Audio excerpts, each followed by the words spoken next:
The Age of Gods marks a time in history when divine spirits, born from and sustained by human worship, are ever present within the world. Gods, monsters, fairies, and phantasmal species roam the planet, directly interacting with humans. The apex of their existence hits in the age before Christ, but by the year 2600 BC, the gods of Mesopotamia realize their existence is fading, their influence declining. They realize that the Age of Gods will end so long as this trend continues. At this time, the Sumerian king of Uruk, Lugalbanda, and his wife, the goddess Ninsun, have a child, a demigod who is 2/3 divine and 1/3 mortal. This boy, Gilgamesh, is created by the gods to be the keystone of heaven, a mediator between humans and the divine, bestowed with hopes of re-establishing the influence the gods had lost. In his youth, Gilgamesh adores the gods while showing signs of arrogance towards humanity. While ultimately innocent, the gods foresee the need to keep the boy under their control, to ensure he stays true to his mission. Thus, Anu, the king of gods, and Aruru, the goddess of creation, work together to construct a being from clay, the figurative chains of heaven, Enkidu. The genderless form, created without a soul, wanders the wilderness beyond Uruk after being sent to Earth, at first unable to recognize their calling. Anu instructs Enkidu to venture into the cedar forest and learn about humanity from a beast named Humbaba. The monster is a creation of Utu, the god of the sun, justice, morality, and truth. While Utu created Humbaba to be his vision of a complete human being, with the innocent heart of a young girl, the creature's bestial form merely serves to show just how out of touch the gods are with humanity.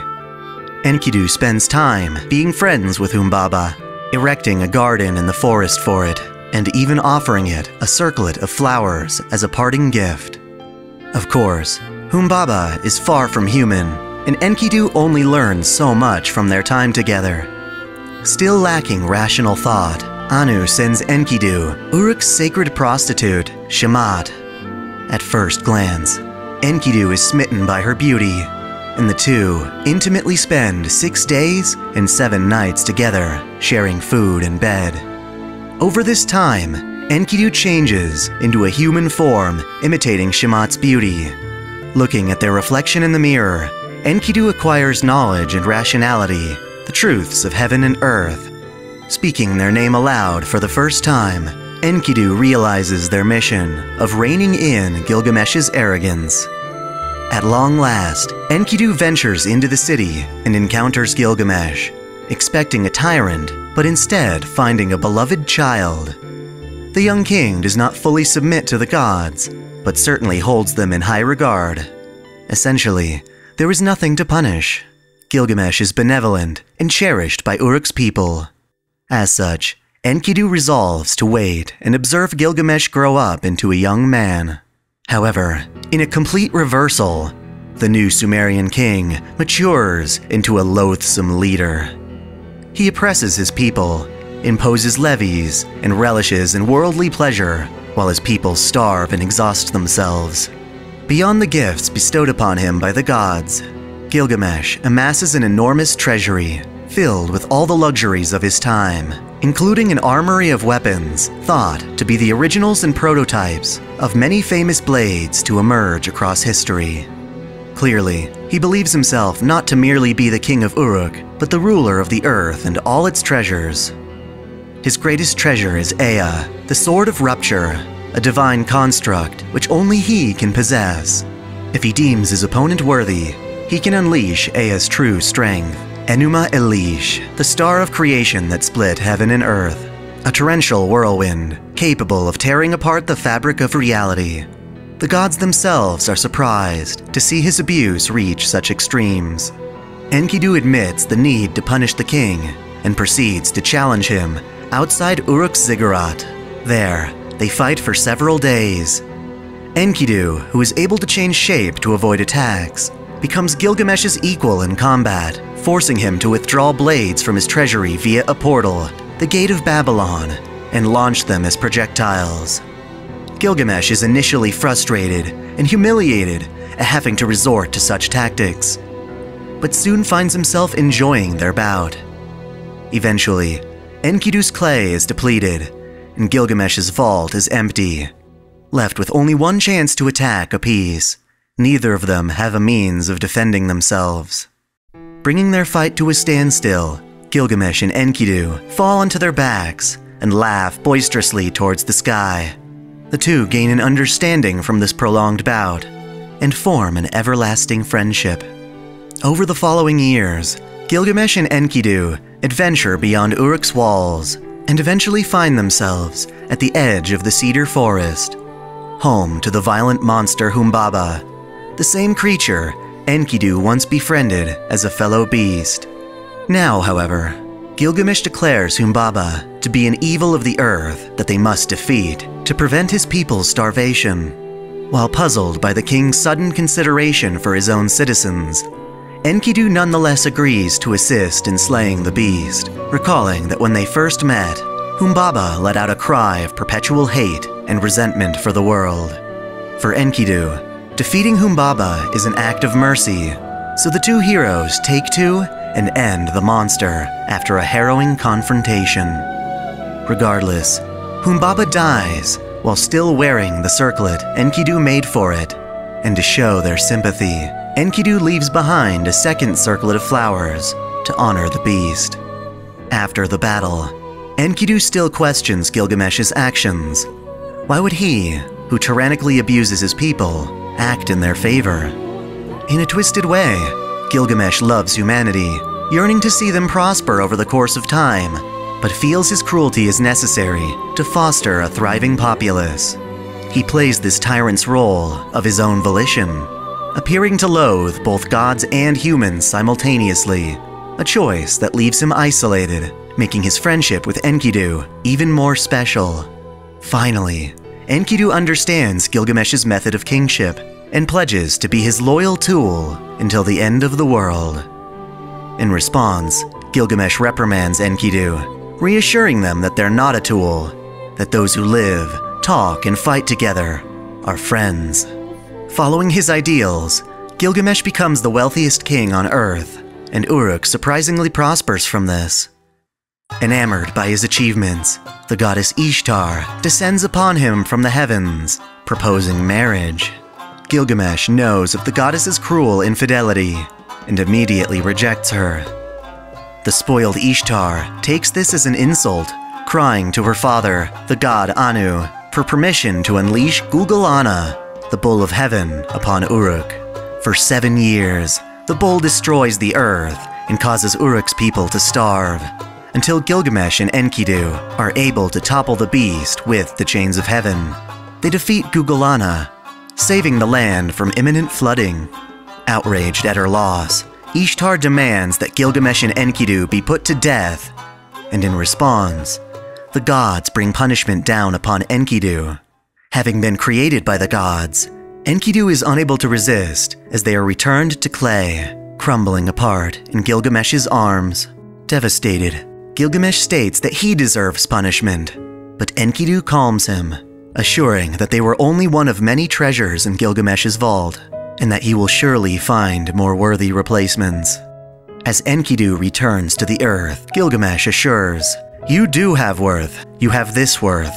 I hereby declare, in all this world, only one shall be my friend. Thus, not for all eternity shall your worth ever change."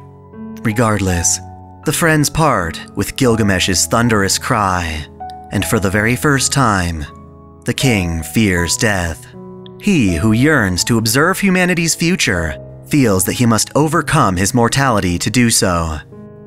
For decades, Gilgamesh wanders the wilderness in search of a way to overcome death, eventually learning of a sage, Utnapishtim, who once survived a massive flood that wiped out all other humans.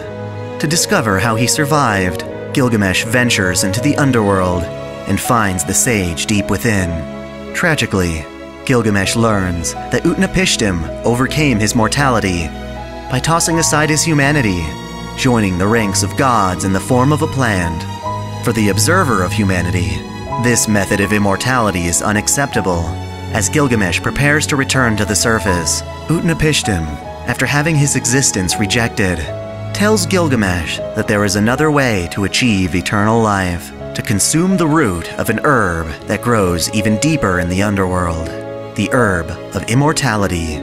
Gilgamesh journeys further and successfully finds the herb. Wishing to return to Uruk for the sake of his people's praise, Gilgamesh bottles the herb and leaves the underworld.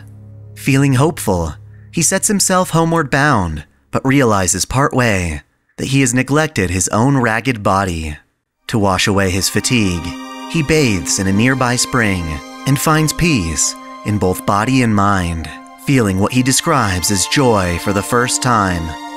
He feels that in this moment of accomplishment, he truly understands the human condition and hopes to keep this joy forever.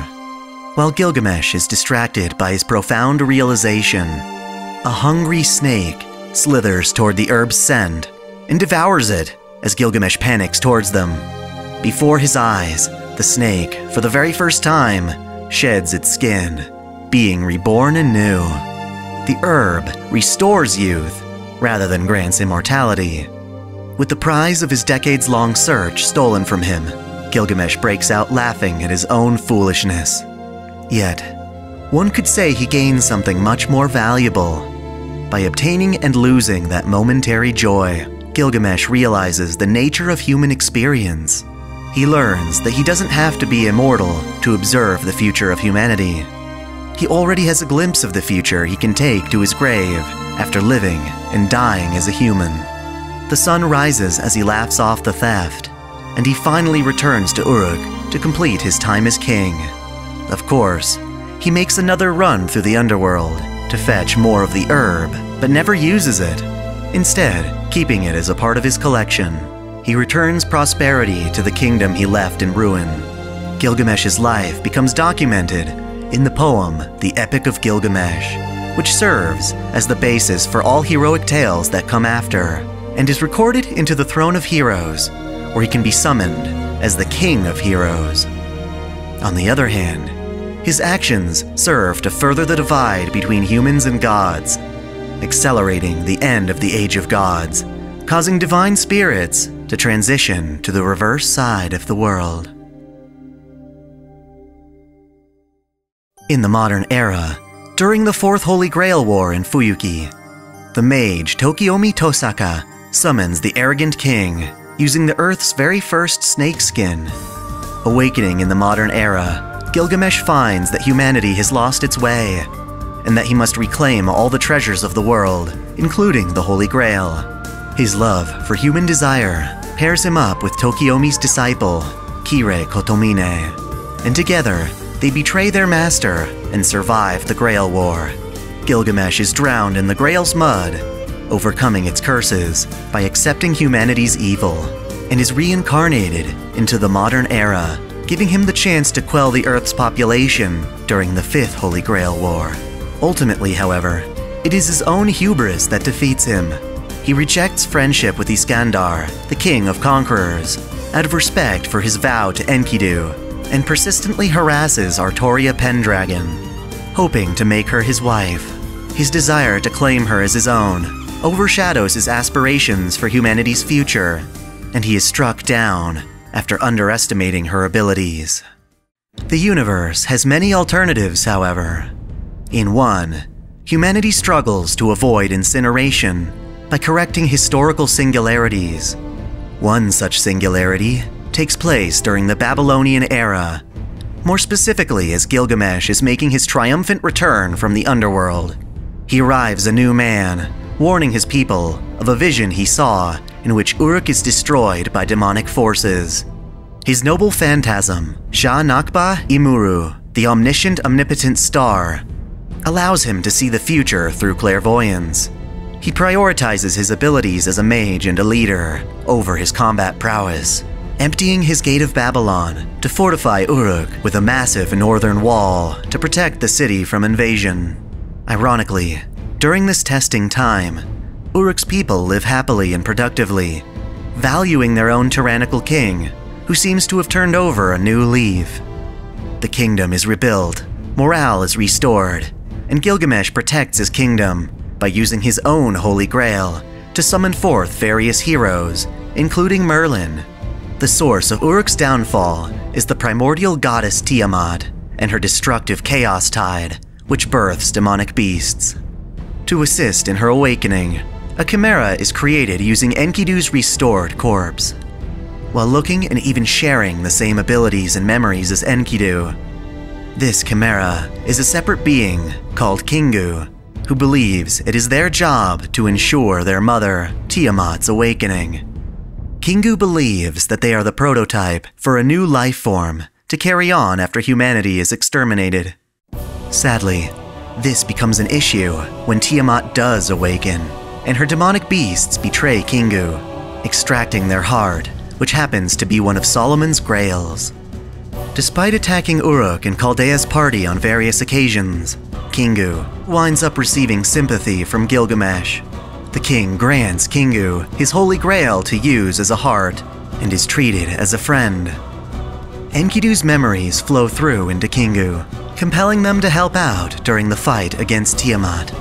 Kingu becomes the chains of heaven to bind Tiamat, halting her assault on Uruk. This sacrifice helps Gilgamesh hold back the beast using his noble phantasm, Milamu Dingir, King's single cannon, a bombardment of mana shots launched from Uruk's perimeter. Despite this, Gilgamesh is sniped in the heart and awaits his fate of being crushed under Tiamat. He dies, sacrificing himself so that Mashu and Ritsuka Fujimaru can survive. Tiamat is weakened when she and the others fall from Uruk's surface into the underworld. There, Gilgamesh, whose soul is in the underworld, manipulates the rules and re-emerges in his archer form, an incarnation of himself in his prime. As a spirit, Gilgamesh is able to participate in the final battle, vanquishing Tiamat with Ea. Emerging victorious, he decides to gift his grail to Ritsuka. He relinquishes his heroic spirit form in order to die and have Uruk continue on with a new king in his place. In the end, Uruk's tyrannical king emphatically presses forward, observing humanity's future at his own expense, comforted by the loving memories of his eternal friend. While his methods are misguided and his deeds unforgivable, Gilgamesh is certainly a force to be reckoned with, whose charisma shapes the world for better or worse.